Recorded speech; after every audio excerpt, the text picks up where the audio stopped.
irmãos, nós somos eternamente gratos ao Senhor, porque a cada dia Ele tem nos dado oportunidade para juntos estudarmos as Escrituras. Nós vamos orar nesse momento, pedir a direção e bênção do Senhor, para que esse tempo seja realmente um tempo de aprendizado, um tempo de reflexão e um tempo onde juntos vamos aprender mais um pouco da palavra do Senhor. Vamos orar.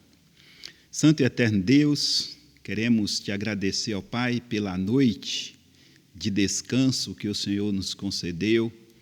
Queremos bendizer o teu nome por esta manhã tão maravilhosa que o Senhor permitiu acordarmos e também estarmos juntos, apesar da distância, mas através da tecnologia, juntos para estudar a tua palavra.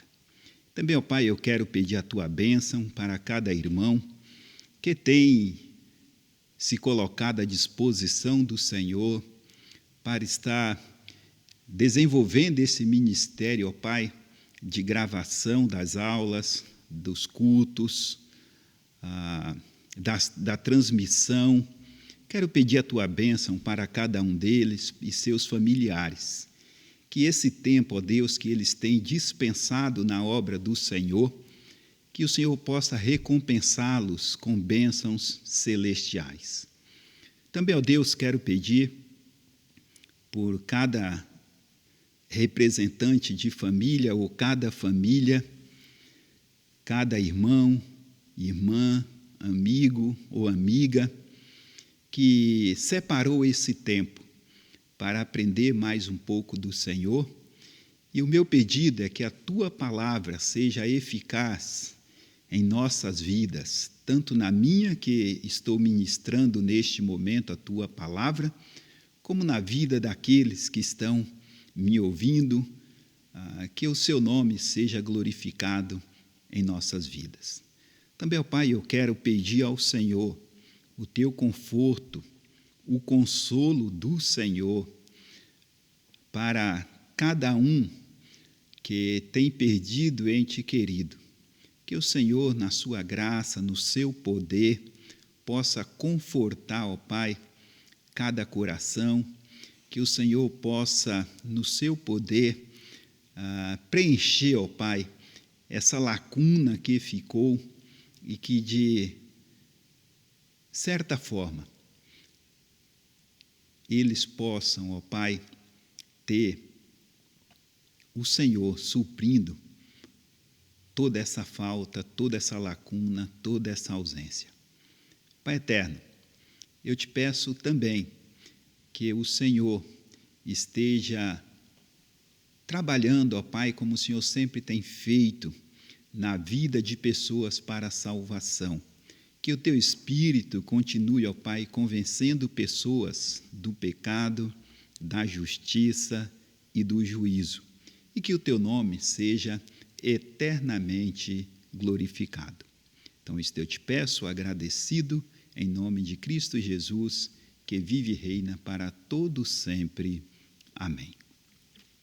Ok, meus irmãos, o texto que nós vamos ler nesta manhã já está projetado aí a referência, João, capítulo 1, versos 11 a 13. E nesta manhã eu quero falar um pouco sobre o poder que vem de Deus. Então vamos ler o texto, eu vou projetar esse texto de João para a nossa leitura nesse momento. Então o verso 1 diz assim: veio para o que era seu, e os seus não o receberam. Mas a todos quantos o receberam, deu-lhes o poder de serem feitos filhos de Deus, a saber, aos que creem no seu nome, os quais não nasceram do sangue, nem da vontade da carne, nem da vontade do homem, mas de Deus. Então, eu creio que esse texto é conhecido de todos nós. falando, João está relatando sobre a vinda do Senhor Jesus. No verso 1 desse livro e capítulo, ele diz que no princípio era o Verbo estava com Deus e o Verbo era Deus.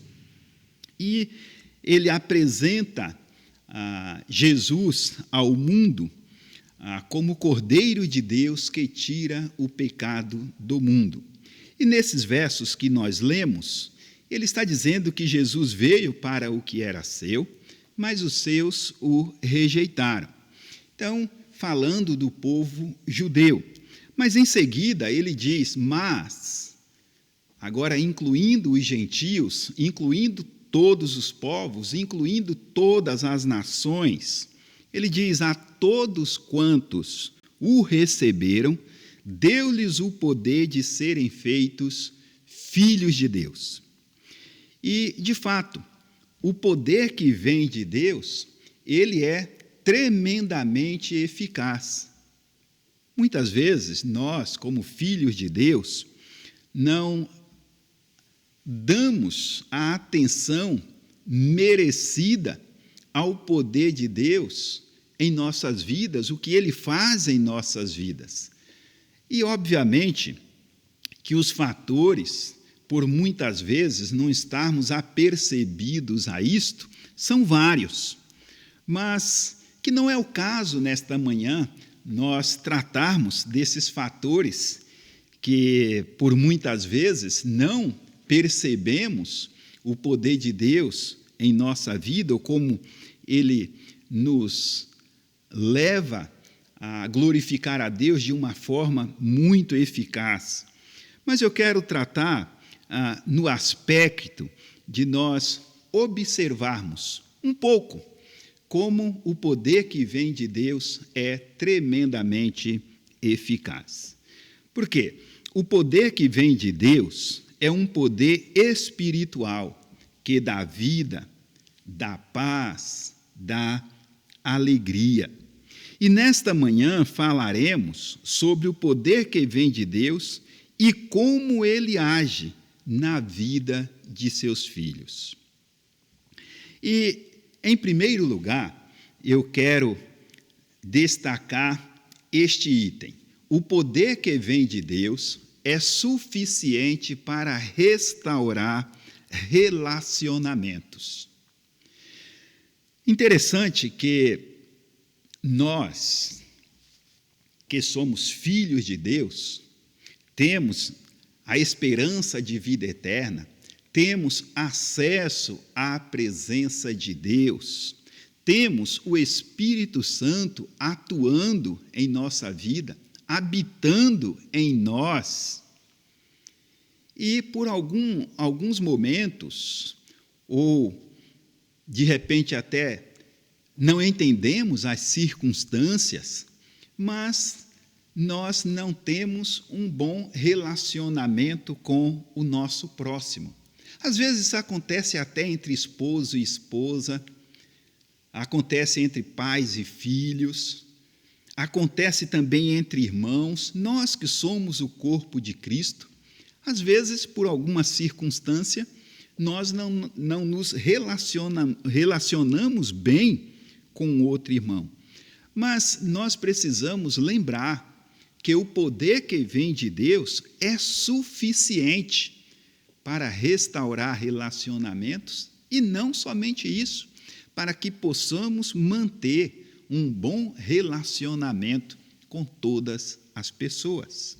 E eu quero trazer à sua memória, nesse momento, a vida de José, o exemplo de José.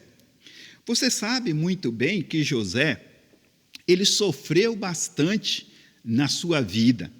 Ele tinha mais 11 irmãos e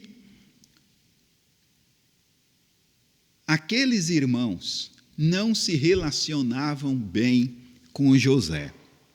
O livro de Gênesis, capítulo 37, que narra a história de José, a vida de José, relata para nós que ele foi lançado em uma cisterna.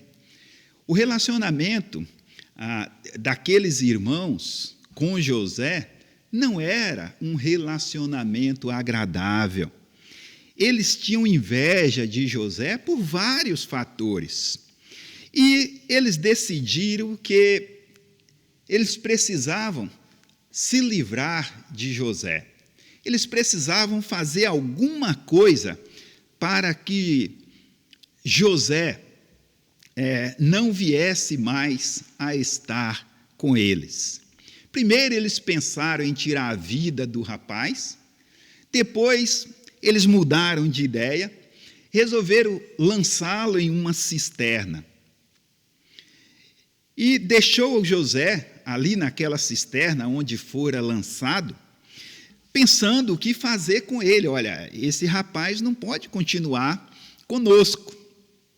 Então, eles viram vindo uma caravana de mercadores e eles decidiram vender José como mercadoria. Esta é a palavra, vender o José como mercadoria, sem nenhum sentimento, sem nenhum amor. E uma vez que José fora vendido, ele foi levado ao Egito. E chegando no Egito, aqueles mercadores que o havia comprado, vendeu também José como escravo no Egito. E José ficou no Egito como escravo. Ele foi trabalhar na casa de Potifar, porque Potifar o comprou como seu escravo. E você sabe que José ficou ali na casa de Potifar, desenvolvendo o seu trabalho, mas um certo dia ele foi lançado na prisão. E isto porque a esposa de Potifar o acusou injustamente e José foi parar então em uma prisão. E naquela prisão, José pôde continuar entendendo e vendo a mão de Deus, o poder de Deus agindo na vida dele. E mais tarde ele saiu daquela prisão e passou a ser o governador do Egito.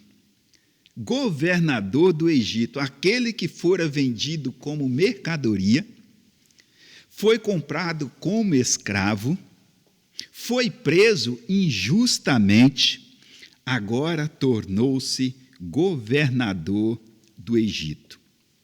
E, exercendo a função de governador do Egito, conseguiu evitar um grande desastre. Durante 7 anos, fome, durante 7 anos, ele conseguiu evitar a morte de várias pessoas, porque ele administrou bem o cargo que recebeu como governador do Egito. E nesse período de fome de 7 anos, a fome também atingiu a família, e por que não dizer diretamente aos irmãos de José na terra de Canaã. E veja que interessante, José foi para o Egito, né? Levado para o Egito, não é que ele foi levado para o Egito, e ali ele pôde, pela graça e o poder de Deus, tornar-se governador do Egito. E naquela região, naquele tempo, o único lugar que havia mantimento era no Egito, debaixo da administração daquele que fora vendido como mercadoria. Então, como a fome atingiu a família de José, atingiu seus irmãos, eles desceram até o Egito para comprar comida. E eles não sabiam que aquele que eles vendera agora é o governador do Egito. E eles descem ao Egito. Então José poderia pensar: chegou o grande dia, agora os meus irmãos vão me pagar tudo o que fizeram comigo. Mas ele não pensou assim, realmente era um grande teste para ele, mas ele não pensou assim. O dia em que seus irmãos apareceram no Egito em busca de mantimento foi uma oportunidade maravilhosa, uma oportunidade dada por Deus para que José pudesse demonstrar a seus irmãos a eficácia do poder que vem de Deus. Ele não pensou em vingança, mas José deu um grande exemplo como o poder de Deus é capaz de mudar vidas. Guarde aí na sua memória, guarde na sua mente. José fora vendido como mercadoria por seus irmãos. E observe como ele aproveitou bem a oportunidade para estreitar o relacionamento com seus irmãos. Olha o que diz Gênesis 45:5. Agora, pois, não vos entristeçais, nem vos pese aos vossos olhos por me haverdes vendido para cá, porque para a conservação da vida Deus me enviou diante de vós. Percebe como José usou o poder que vem de Deus na vida dele para alinhar, ajustar o relacionamento com seus irmãos? Ele deu todo o crédito a Deus. Olha, vocês não devem ficar tristes por terem me vendido. Não, não fiquem tristes. Pelo contrário, Deus me enviou para cá para a preservação, para a conservação da vida. E ainda em Gênesis, capítulo 50, verso 20, está escrito: vós bem intentais. José está dizendo para os seus irmãos: olha, vocês bem tentaram fazer mal contra mim. Vocês tentaram de fato. Porém, Deus o intentou para o bem, para fazer como se vê neste dia, para a conservação de muitas vidas. Meu irmão, minha irmã, o poder que vem de Deus, ilustrado pelo exemplo de José, mostra realmente que é capaz de transformar ou restaurar relacionamentos. Como está o seu relacionamento com o seu próximo? Como está o seu relacionamento com sua esposa? Como está o seu relacionamento com seu esposo? Pais, como está o relacionamento com seus filhos? Filhos, como está o seu relacionamento com seus pais? Saiba que o poder que vem de Deus é capaz para restaurar relacionamentos. Então, nós vimos aí o exemplo de José na questão de relacionamentos. Mas eu quero levar você a uma segunda reflexão sobre o poder que vem de Deus. Ele é capaz de transformar vidas. O poder que vem de Deus é capaz de transformar vidas. Aí você pode dizer: pastor, isso eu sei. Eu sei que o poder de Deus é capaz de transformar vidas. Nós vimos isso no primeiro texto que nós lemos. Mas a todos quantos receberam, deu-lhes o poder de serem feitos filhos de Deus. Realmente isto é transformação de vida. Mas eu não coloquei a última palavra ali de propósito. A última palavra ali é: o poder que vem de Deus é capaz de transformar vidas em servos de Deus. É capaz de transformar vidas em servos de Deus. E eu quero trazer para a nossa reflexão, nesse tópico, a vida de Moisés. Moisés, filho de Joquebede e Arão, levitas, ele nasceu em um tempo ali no Egito difícil, quando o povo hebreu era subjugado por Faraó. E quando, na época do nascimento de Moisés, o Faraó havia decretado que todo menino hebreu que nascesse deveria ser morto, porque o povo hebreu estava se multiplicando demasiadamente. Muito, mas muito mesmo. Então, Faraó determinou, por decreto, que todo menino hebreu que nascesse deveria morrer. E Joquebede e Arão, eles foram tementes ao Senhor. E Moisés nasceu, eles esconderam a criança por um tempo. Você sabe que criança não dá para deixar escondida todo o tempo, né? Porque chora. Às vezes não chora, mas não conseguimos ficar distante, queremos tê-la no colo, né? Diga aí os pais que têm filhos recém-nascidos, e eu passo um pouquinho além dos pais, digam os avós que têm aí seus netinhos. Não dá para esconder criança. Criança a gente quer estar perto, quer estar perto dela ou quer sempre ela perto de nós. Depende aí da situação, mas nós queremos estar com a criança. E Joquebede e Arão não conseguiram esconder Moisés por muito tempo. E um dia resolveram lançá-lo no rio. E fizeram isso, fizeram um cesto, betumaram e soltaram aquele cesto no rio. E a filha de Faraó o encontrou e criou Moisés. Moisés fora criado conhecendo a força egípcia, pois foi criado e educado entre os principais do Egito.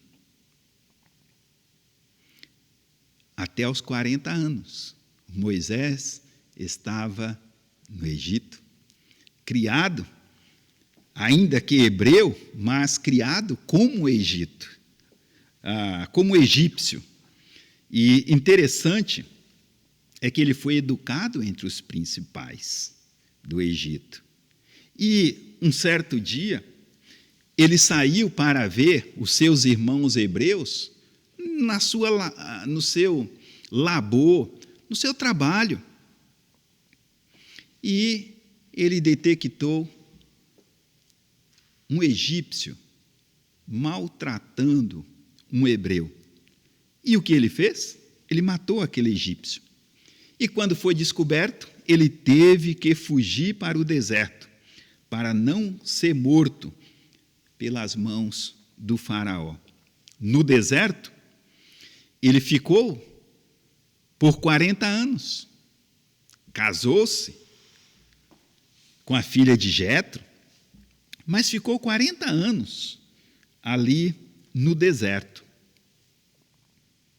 Mas, nesse período, nesse tempo, naquele lugar, Deus se revelou para ele, por meio de uma sarça que ardia em fogo. E, nesta revelação de Deus a Moisés, Deus diz para Moisés ir até o Egito, tirar o seu povo do Egito. Ele seria o líder que iria tirar o povo de Israel do Egito, debaixo do poder que vem de Deus. Mas Moisés fez objeções quanto à tarefa que Deus lhe designara. Mas, no final, ele aceitou. E quando voltou ao Egito para cumprir seu encargo, era um homem totalmente diferente. Um homem com a vida transformada. Um homem que estava pronto a servir ao Senhor. Não teve mais medo do faraó que procurava tirar-lhe a vida, ainda porque aquele faraó já havia morrido, mas a dinastia estava lá. E ainda assim Moisés não temeu. Ele assumiu o encargo que Deus lhe deu como servo. Moisés era um homem totalmente transformado e dependente de Deus. E por isso que ele agiu como servo. Números, capítulo 12, verso 7, diz o seguinte: não é assim como o meu servo Moisés, que é fiel em toda a minha casa. Olha o que Deus está falando do seu servo. Moisés é um servo fiel em toda a minha casa. O escritor aos Hebreus, no capítulo 11, verso 27, ele diz: pela fé, ele, Moisés, e aí é um destaque meu, né? Pela fé, ele, Moisés, abandonou o Egito, não ficando amedrontado com a cólera do rei. Antes, permaneceu firme como quem vê aquele que é invisível. Permaneceu firme. Realmente, a vida de Moisés foi transformada pelo poder que vem de Deus em um grande servo. Meu irmão, minha irmã, você tem se colocado à disposição do Senhor como um grande servo, como uma grande serva? Você está pronto a dizer: Senhor, eis-me aqui? Eis-me aqui, Senhor, o que o Senhor quer que eu faça? Eis-me aqui. Moisés teve a sua vida transformada em um grande servo fiel. Terceiro item que quero que façamos uma reflexão também, além dos dois que já fizemos. O poder que vem de Deus evidencia com grande força na adversidade. O poder que vem de Deus evidencia em grande força na adversidade. Meus queridos, e o exemplo que tenho para vós nesta manhã, neste tópico, é o profeta Jeremias. Jeremias, é interessante que ele era da família de sacerdotes. E se você olhar o próprio livro de Jeremias, capítulo 1, versos 4 a 10, é o texto que narra quando Jeremias foi comissionado como profeta. Jeremias exerceu seu ministério profético por cerca de 40 anos. O povo e as autoridades não receberam com apreço suas mensagens. Não receberam com apreço suas mensagens. Jeremias sofreu muito, passou por muita adversidade. Foi amarrado em um tronco. Eu tentei colocar uma figura aí mais próxima possível de Jeremias sendo amarrado ao tronco. Jeremias foi lançado em uma cisterna. Na cisterna não havia água, mas havia lama. Jeremias é tido como um profeta chorão. Capítulo 9 narra isto. Também é tido como profeta solitário. Por quê? Porque a mensagem que Jeremias pregou não foi aceita pelas autoridades, nem pelo povo, porque a sua mensagem era de julgamento. Deus havia dito para o profeta Jeremias que ele falasse ao povo que aquele povo seria levado cativo para a Babilônia. Era uma mensagem dura e ele sofreu muita adversidade. Mas, interessante que mesmo na adversidade, sendo rejeitado, sendo perseguido, ele deu grande evidência que o poder de Deus é suficiente para nos sustentar, mesmo na adversidade. Por fim, ele vai escrever o livro de Lamentações. E no livro de Lamentações, capítulo 5, verso 21, ele disse o seguinte: converte-nos a ti, Senhor, e seremos convertidos. Renova os nossos dias como dantes.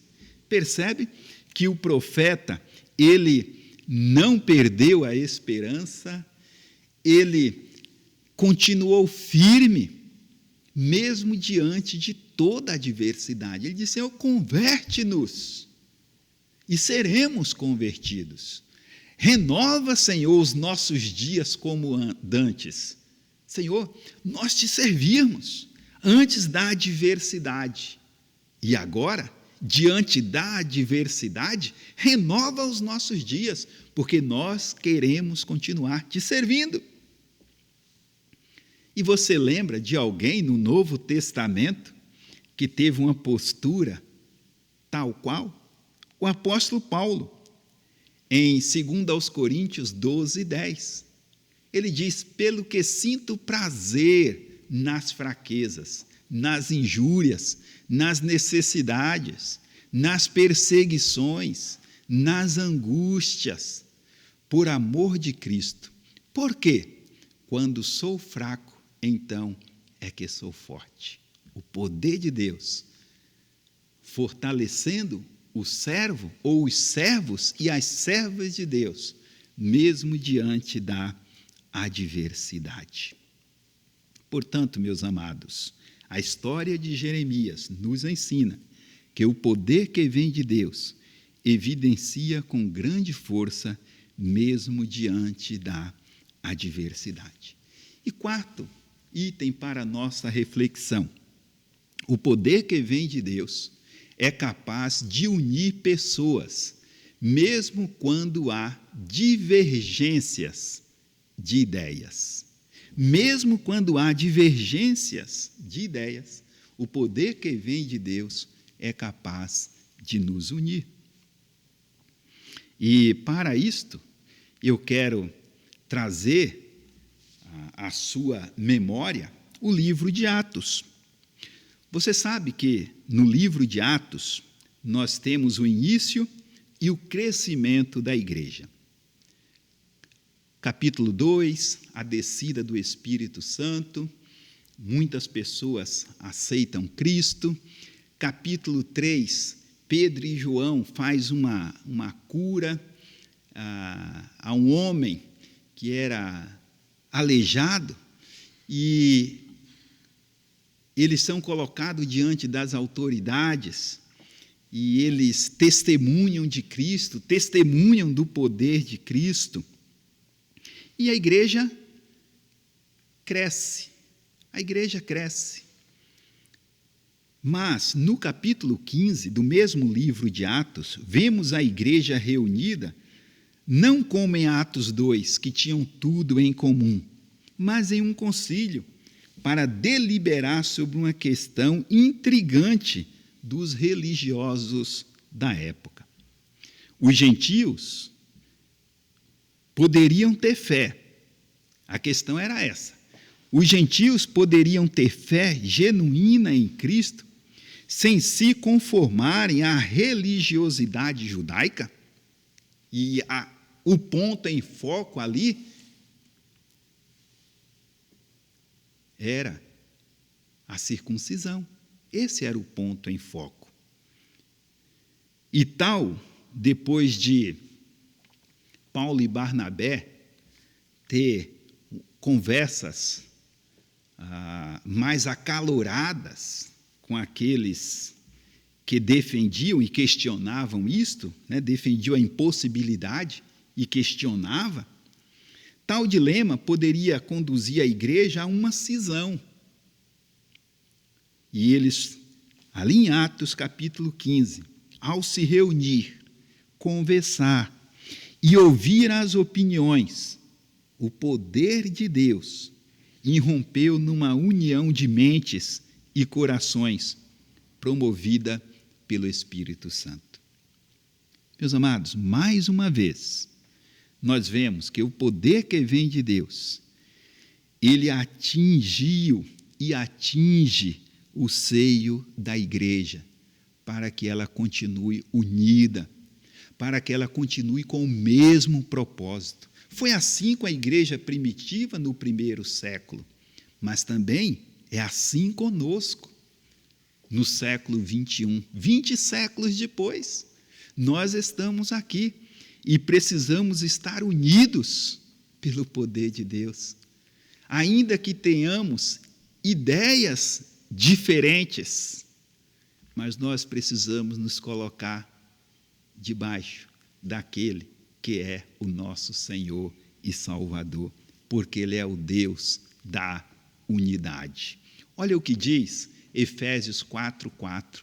Há somente um corpo e um espírito, como também fostes chamados numa só esperança da vossa vocação. Percebe? Há somente um corpo. Por isso que as ideias podem ser divergentes, mas o corpo precisa permanecer unido. Olha o que diz verso 5. Unido, por quê? Porque há um só Senhor, há uma só fé, um só batismo. Meu irmão, minha irmã, ainda que eu e você pensemos diferente, não podemos perder a nossa união, porque nós temos uma só fé. Nós cremos em um único Senhor e Salvador, e esse chama-se Jesus Cristo. Olha o verso 6 de Efésios 4. Um só Deus e Pai de todos, o qual é sobre todos, age por meio de todos e está em todos. Percebe? Porque o corpo precisa estar unido. Então, o que nós vimos sobre a igreja é que a história da igreja nos ensina que o poder que vem de Deus é capaz de unir pessoas, mesmo quando há divergências de ideias, mesmo quando há pensamentos diferentes.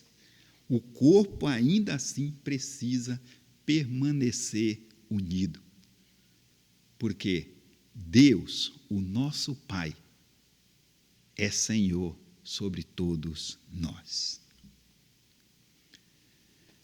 E por fim, eu quero trazer também uma reflexão agora sobre virtudes que marcam o poder que vem de Deus na vida de seus filhos. Virtudes que marcam o poder que vem de Deus na vida de seus filhos. Você é filho de Deus porque recebeu a Cristo como Senhor e Salvador de sua vida? Amém. Então vejam quais virtudes, e aqui são apenas algumas. Não temos aqui uma lista intensiva ou conclusiva. Não.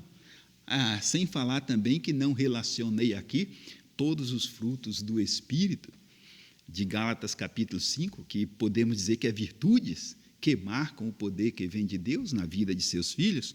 Não alistei, mas alistei algumas coisas aqui para refletirmos. Primeiro, serviço. Serviço. Serviço é uma virtude que marca o poder de Deus em nossas vidas. Olha o que diz Mateus 20, capítulo 20, versos 26 e 27, ainda que parte do verso 26. Quem quiser tornar-se grande entre vós, será esse o que vos sirva. Olha, interessante esse verso 26. Quem quiser fazer-se grande entre vós, será esse o que vos sirva. Você percebe que o que Jesus está ensinando aí é que o servir engrandece, o servir enobrece. Você quer ser grande? Sirva. Você quer ser grande? Se coloque à disposição do Senhor. Demonstre essa virtude em sua vida. Sirva. Você quer ser grande? Sirva. Olha o verso 27. E quem quiser ser o primeiro entre vós, será vosso servo. Você quer ser o primeiro? Então se coloque à disposição para servir. Sirva, porque servir é uma virtude que marca o poder de Deus na vida daquele que o tem. Segunda virtude, bondade. Bondade. Nós temos vários textos nas Escrituras, várias passagens que mostram realmente a descrição de bondade, de como ser bom, de como fazer em prol do próximo. Mas aqui em Gálatas, capítulo 6, verso 10, Paulo vai destacar isso também, que a nossa vida deve ser uma vida marcada por atos bondosos. Leiamos o texto. Por isso, enquanto tivermos oportunidade, perceba, enquanto tivermos oportunidade, façamos o bem a todos. Percebe? Enquanto tivermos oportunidade, façamos o bem a todos. Façamos o bem a todos.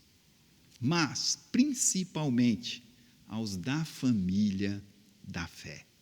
Faça o bem a todos, mas especialmente o seu irmão em Cristo. Mas ele está nos ensinando que bondade deve marcar a nossa vida como filhos de Deus. E você sabe que você tem tido oportunidade. Você sabe disso. Que você tem tido oportunidade de demonstrar que você é um filho de Deus, evidenciando o poder de Deus na sua vida, agindo de modo bondoso para com o seu próximo. Uma outra marca que vemos no Filho de Deus é contentamento. Contentamento, meus queridos, deve ser uma virtude, uma marca em nossas vidas que temos a Cristo como Senhor e Salvador. Interessante que é Paulo, novamente, quem está dizendo isto, é ele quem escreve. Deus lhe deu esta palavra e ele escreveu o seguinte: porque nada temos trazido para o mundo, nem coisa alguma podemos levar dele. Nada nós trouxemos para este mundo, nada. E nada nós vamos levar deste mundo. Mas o que é interessante é que ele diz: tendo sustento e com que nos vestir, estejamos contentes. Irmãos, contentamento. Se contente, descanse o seu coração em tudo aquilo que Deus tem te dado. Descanse o seu coração em tudo aquilo que você tem. Descanse. Esteja contente. Saiba que Deus está contigo. E Ele é muito maior do que quaisquer coisa que você venha a ter nesta vida terrena, coisas materiais.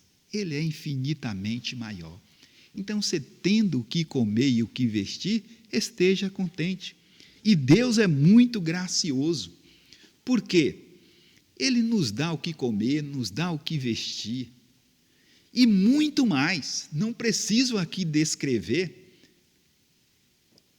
a bondade de Deus ou tudo que Deus tem feito na sua vida. Lembre do salmista. Senhor, eu quisera anunciar todas as tuas maravilhas para comigo, mas eu não consigo. E por que ele não conseguia? Porque eram muitas. Ele não conseguia porque eram muitas. E assim também, meu irmão, assim também, minha irmã, eu creio que Deus tem feito muito na sua vida. Então esteja contente, glorifique ao Senhor. Realmente mostre que você tem desfrutado do poder de Deus na sua vida, vivendo uma vida de contentamento, vivendo uma vida de satisfação em Deus. Contentamento. E nós temos uma outra virtude ou marca, que é o amor. Pedro disse o seguinte: tendo purificado a vossa alma pela vossa obediência à verdade, tendo em vista o amor fraternal, não fingido, amai-vos de coração uns aos outros ardentemente. Uns aos outros ardentemente. Então, amor. E Jesus deixou claro isto para os seus discípulos lá no primeiro século, que também está muito claro agora no século 21, para mim e para você. Quando vos amardes uns aos outros, o mundo saberá que sois meus discípulos. Portanto, vamos amar uns aos outros ardentemente. Em um outro texto, Pedro disse que precisamos amar uns aos outros intensamente, ou seja, com amor intenso.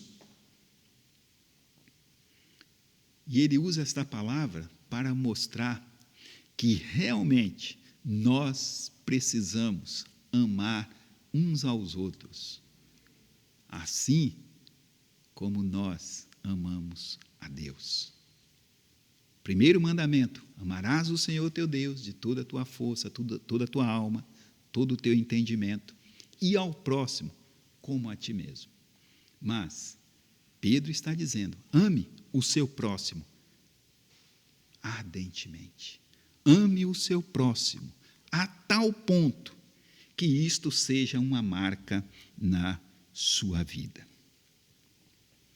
Humildade é outra evidência ou marca do poder de Deus na vida dos seus filhos. Humildade.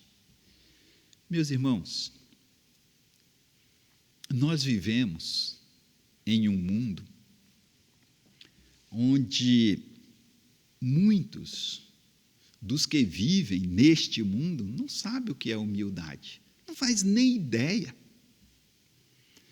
Mas a palavra de Deus nos ensina, em Provérbios 22, 4, que o galardão da humildade e o temor do Senhor são riquezas, honra e vida.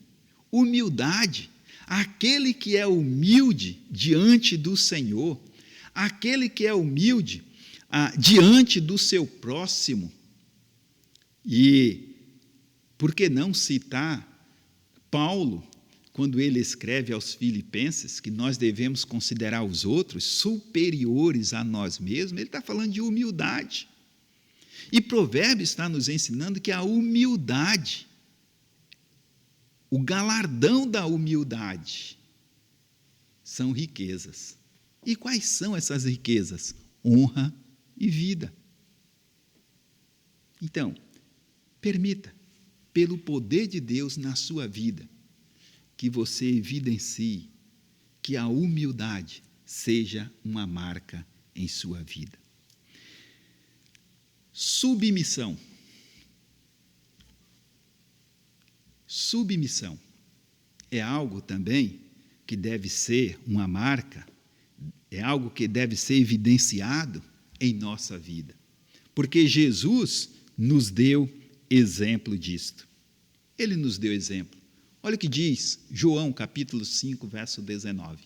Então, lhes falou Jesus: em verdade vos digo, que o Filho nada pode fazer de si mesmo, senão somente aquilo que vir fazer o Pai. Porque tudo o que este fizer, o Filho também semelhantemente o faz. Submissão. Jesus nos dá exemplo. Ele foi submisso ao Pai. E Ele é o nosso exemplo maior. Portanto, nós também devemos ser submissos. Ele foi submisso ao Pai. E nós também precisamos ser submissos. Submisso a Deus, submisso às autoridades. E usar uma palavrinha só aqui. Submisso a todo aquele que tem autoridade dada pelo Senhor. Meus amados, quero concluir dizendo que quando experimentamos o poder que vem de Deus nas nossas vidas, tudo é transformado. Tudo é transformado. Talvez até aqui você não tenha vivido desta forma, agindo conforme a atuação do poder de Deus na sua vida. Mas saiba o seguinte: o poder de Deus não tem comparação. Ele, Deus, muda em um momento aquilo que eu e você não podemos mudar a vida inteira. Por isso que é importante nós agirmos conforme a palavra de Deus, porque o poder de Deus não tem comparação. Ele muda em um momento aquilo que eu e você não podemos mudar a vida inteira. Salmo 62:11 diz o seguinte: uma vez falou Deus, duas vezes ouvi isto, que o poder pertence a Deus. Paulo, escrevendo aos Efésios, falando da luta do Filho de Deus com as potestades, que a nossa luta não é contra carne e sangue. Então, no verso 10, ele diz o seguinte: quanto ao mais, sede fortalecidos no Senhor e na força do seu poder. Quanto ao mais, sede fortalecidos no Senhor e na força do seu poder. Meu irmão, minha irmã, a minha oração é que realmente você seja fortalecido, fortalecida, dia a dia, na força e no poder do Senhor. E você, minha amiga, meu amigo, que me ouve neste momento e não tem a Cristo como Senhor e Salvador de sua vida, o meu conselho, conforme as Escrituras, é que você o receba a Cristo como Senhor e Salvador da sua vida. Se você não sabe como fazer isto, entre em contato conosco. Estaremos à sua disposição para ajudá-lo ou ajudá-la a compreender o plano de salvação e ter a Cristo como Senhor e Salvador de sua vida. Vamos orar. Santo e eterno Deus, obrigado, Senhor, tua bondade, os teus cuidados. Obrigado por esse tempo aqui, ó Pai, quando abrimos a tua palavra. Queremos rogar que o Senhor opere eficazmente esta palavra em todos os nossos corações. Nós ouvimos e refletimos na tua palavra nesta manhã e que a mesma possa transformar as nossas vidas. Em nome de Cristo é que eu oro e agradeço hoje e sempre. Amém. Deus te abençoe e até logo mais às 11 horas.